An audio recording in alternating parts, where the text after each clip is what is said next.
Samantha from Jessama Tutorials here, and today I'll be doing a tip video on the Jessama Smear. So I'm still not quite sure what to call it. We at the moment have the Jessama Smear, the Jessama Slide and the Jessama Smoothie. So at the moment I'm leaning towards the Jessama Smear, but let me know what you guys think and we might name it something else. So anyway, a few of you have been having trouble with it, so I'm going to be showing you guys today how to do it. So these are just some test beads that I'm going to be using. I haven't done the sides yet, so you can see that the sides are really untidy. And these were just some tests before I did the tutorial on Patreon, my double-sided pendant tutorial, and that is on Patreon at the moment. So what we're going to do is we are going to be doing the smear using black clay and metallic clay, and the metallic clay we're going to be using is gold. So what you want to do is you want to pick a fairly soft clay. So I always use Primo, I never use Kato or Fimo because I just find that it's not soft enough. And it's okay to, since you use so little of the initial clay on your bead, it's okay to use Primo with another brand. Just you're smearing so little on that it doesn't even make that much difference. So you want each of these conditioned properly because you want them as soft as you can possibly get them. Okay, so each of these have been conditioned. Now this one is a really fresh block of Primo, so you can see it's nice and soft. This one isn't as fresh, it's still pretty soft, but it's not as soft as I would like it to be. So you can see that it's definitely not as soft as this one. So this one's nice and soft, so this will be good for the technique. This one on the other end isn't going to be so good. So there are a few ways to fix it. So I'll just run that through on a thin setting on my pasta machine. And what you're going to do is you're going to bring over some liquid clay. So I'm going to be using Sculpey Bacon Bond. And I'm just going to squeeze a little bit of that onto the black clay. And we will mix this into our black clay, and this will soften it up. So don't do this through your pasta machine because your pasta machine will get very upset with you and it will make a mess. So I like to hand do it. So I'll just mix this together and then I'll show you how soft it is. Okay, so I've mixed quite a bit of the Sculpey Bacon Bonnet here, and now depending on what brand you're using, because you can use Kato and Fimo, it's not going to work as well as Primo, but if you do want to use those, I recommend mixing a liquid clay in. And if you're going to mix a liquid clay in, always make sure that it is translucent, as that won't mess around with your colour. So this one is a little light at the moment because the bacon bond is white when it's not baked, and so this looks a bit more grey than it will, but once baked it will look black. Okay, so you can see that has basically the same consistency now. This one's actually softer than this one at the moment. So that's a nice tip for if your clay is not soft enough. So then what you would do is just roll it into a little sausage. And now another thing to do is to have a wet wipe over to the side to just keep your hands nice and wet, as I just find that helps a bit. So just moisten up your hands before you start, and then slide the clay on. And you might need to make more than one pass, so between passes just wet up your fingers, as that will just help. I have naturally wet fingers, but the wetter they are the better. And there we are, so there's the second try, and there we are, we got the clay on.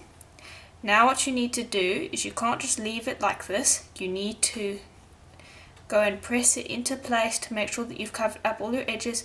Now you can see it, we've got some crinkly edges here. Just go with your finger and smooth that off, and do that on the same side, on the other side, and then go with your finger and smooth this away. This is very important because you don't want to be able to see this clay, or at least you don't want to be able to see much of it. So I'll wet my fingers again, and this helps with the smoothing process. You want to get out all those bumps and ridges. Okay, So when I look to it on the side here, I can see it a little bit. I can see there's a little too much there, so I'll go and smooth that a little bit to flatten it out some more. So I can still see it, there's a lot there. So I'll just kind of push that down the edge and get rid of it, because you want this as even as possible. And it's just supposed to cover up your gaps. You don't want it to be a border.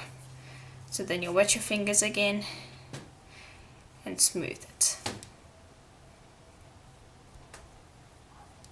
Okay, and so now if I show you that, so I'll just remove all this black clay because it's going to be distracting. Move that out the way. Okay. So if I put that down on the tile now, and that is how it's going to be worn, you can see a very fine line of black around there, but not a big lump. And that's very important. So when you are smearing, push as hard as you possibly can. And you want to be taking off most of the clay. You just want to be leaving a smear. You don't want to be leaving lumps. You want to leave a very, very thin piece of clay over the top, so that if this was translucent clay, you'd be able to see everything underneath. You don't want a lot of clay. So if you're looking at it from the side and you can see a whole bunch of bumps and things in the clay, it looks more of a border, a really messy border, than just a smear along the edge. Then you need to go back and smear with your finger, and you need to get off as much of that clay as you possibly can. So that's really important. It's only going to work if you do it in thin amounts. But the softer the clay, the better, because the clay will go on easier if you're working with hard clay. So this one's fairly soft, but it's not soft. So just roll that into a log, and I'll show you what I mean. So I'm going to take a pass, and there you can see that we've got a thicker amount there than we have there. So usually you will need to take at least 2 passes, maybe even 3.